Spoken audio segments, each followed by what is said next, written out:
In a dense forest, a loving couple kisses under the moonlight. The music of an 80s rock ballad plays softly on the car radio, lulling their burning romance. Suddenly, the girl, in the middle of a sigh of pleasure, feels a chill that has nothing to do with the night breeze. A sensation of being watched runs through her whole body. She opens her eyes and looks into the darkness of the forest. For a fraction of a second between the trees, she sees a pale, naked woman, motionless like a marble statue, her skin shining with a ghostly light. The girl blinks, and the figure disappears, leaving her wondering if it was just a product of her imagination. She gently pushes her boyfriend away and warns him with her trembling voice that something is watching them. Worried by his girlfriend's fear, the man begins to look for the apparition she mentioned. She slowly approaches the boy, who, upon seeing her emerge from the darkness, freezes, perplexed. Her beauty is supernatural, perfect and disturbing. He does the same, walking toward her, drawn by a force he does not understand. The woman comes closer and, without a word, begins to kiss the boy intensely. He, completely forgetting his girlfriend, reciprocates, appearing instantly and completely enamored. His girlfriend, terrified and confused by the situation, withdraws slowly, retreating to the safety of the car, merely watching the bizarre and hypnotic scene. The kisses intensify, becoming hungrier and more desperate. The man surrenders more and more, his arms wrapping around the pale woman, and his body presses against hers, not realizing that her beauty is a mask. Slowly, her face changes. Her lips pull back, revealing a mouth that widens supernaturally, full of teeth sharp as needles. She then begins to attack him, biting his throat like a beast. The girlfriend, terrified by the scene, tries to flee, but cannot find the car keys. As she exits the vehicle, more of those creatures appear and surround her. She runs toward the forest to escape, while hearing only the sounds of her boyfriend's bones being smashed by the creatures. The scene cuts abruptly to the shrill sound of an alarm clock ringing. We are in a modestly decorated bedroom. Judd and Molly are in bed. She, already awake, tries to wake her husband, who remains drowsy and grumbling. She reminds him, with a kiss and a gentle push, of the trip they will take with friends in the van Emilio bought to a place called Merry Oak. The friends gather at Emilio's house to see Juliana, the old hippie van he bought. Everyone mocks the state of the car, and Sally, Emilio's sister, does not forgive him, saying the vehicle is a walking danger. While he tries incessantly to start the car without success, Molly asks one of the friends for the map, and Sally then realizes they do not exactly know the way, making her increasingly irritated. Finally, Emilio manages to start the car, and then the friends begin their adventure toward the unknown. They drive long miles through extensive forests. Sally remains certain they will get lost, always grumbling about everything. They tease her for not having friends, and for forcing herself to go with them on that trip.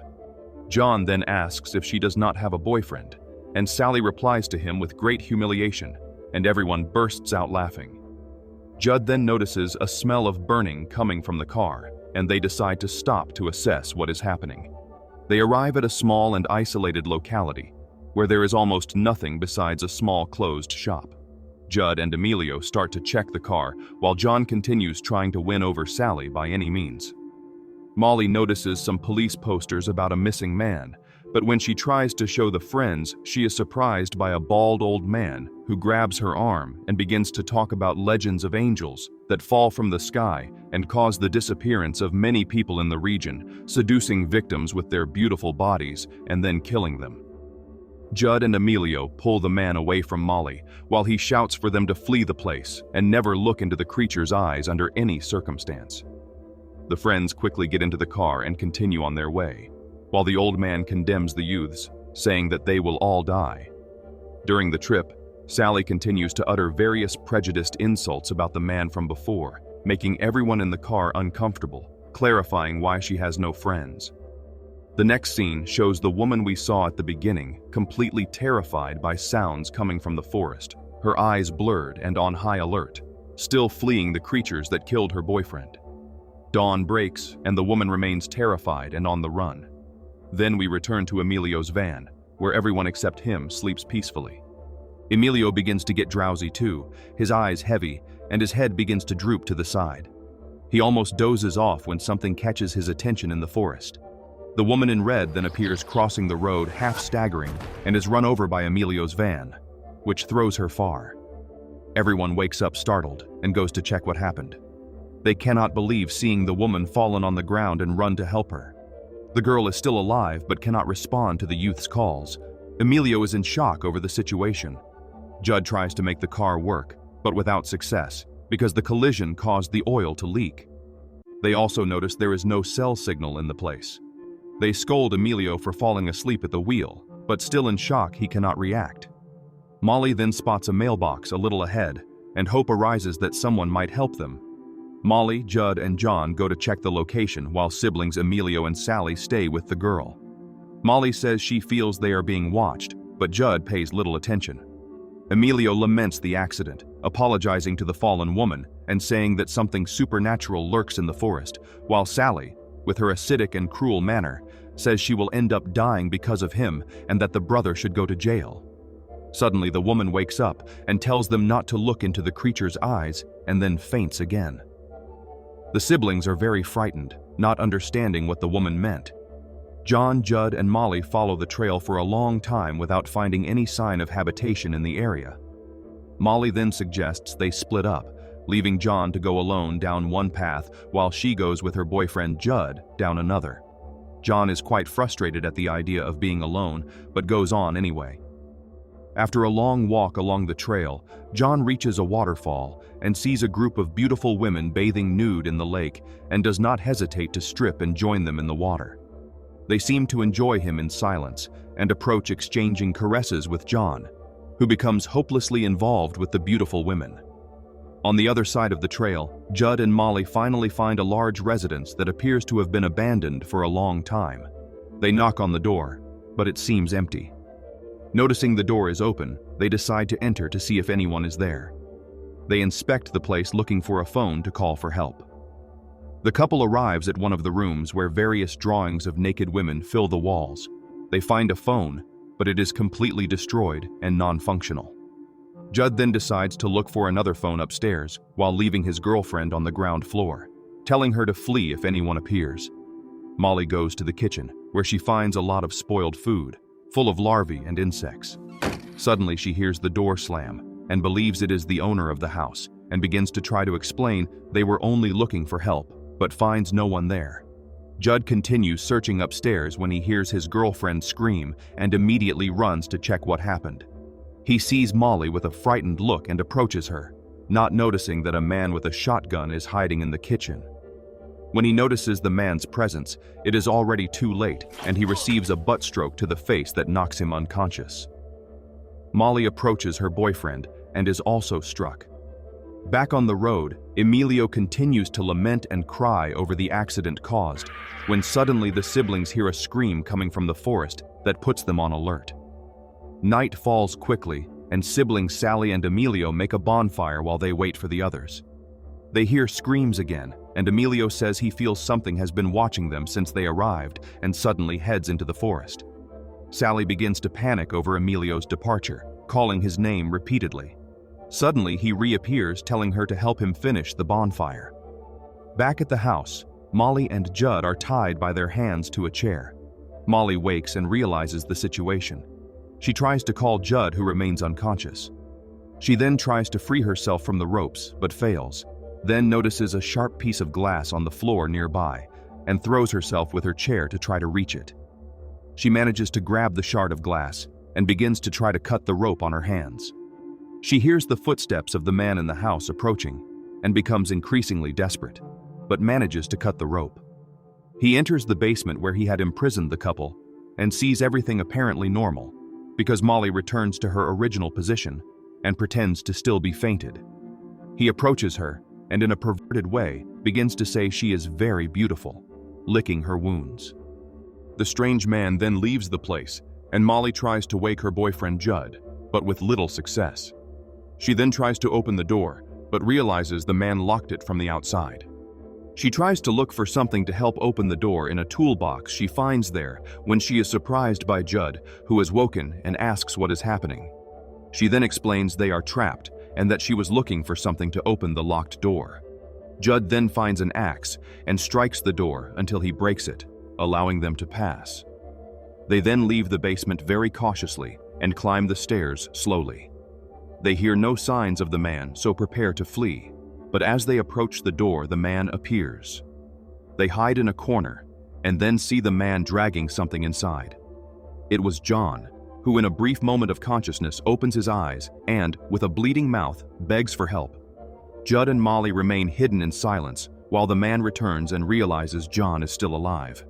He says he cannot leave him that way and asks what it felt like to be touched by the beautiful creatures. Then suddenly the man begins to deliver several hammer blows to John's head, killing him immediately.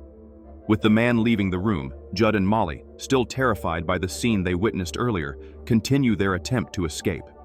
Very carefully, they reach a large shed with agricultural machinery. Then Judd has the idea to take one of the tractors to try to escape. They approach the tractor but notice there is no ignition in that machine. Judd then tries to make a direct connection to start it, but after several frustrated attempts, the strange man appears with a shotgun pointed at them. He orders them to get out of the vehicle immediately. Molly approaches her boyfriend and discreetly hands him the axe. In an attempt to escape, Judd tries to strike the man with the axe, but misses, then unsuccessfully ends up again in the shotgun's sights. He then asks the couple to handcuff themselves to an iron bar and begins to explain that the parents were killed by the creatures years ago and that now they would suffer the same fate. Back at the bonfire, Sally wakes and realizes something is lurking. Then she sees a beautiful blonde naked woman approaching seductively and begins to kiss and caress her. Suddenly, she is thrown to the ground near her brother, who was sleeping by the fire, and screams for help before being dragged by the creature. He wakes up startled and goes looking for his sister. He does not see anything at first and begins to hear some screams that catch his attention. Suddenly, Sally appears all bloodied but weak, seems to faint before saying anything.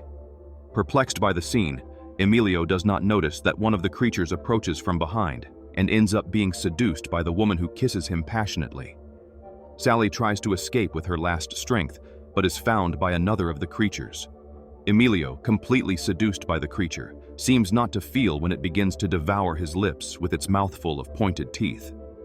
The poor girl, who had been run over, completely defenseless, ends up surrounded by 3 more creatures that begin to devour her.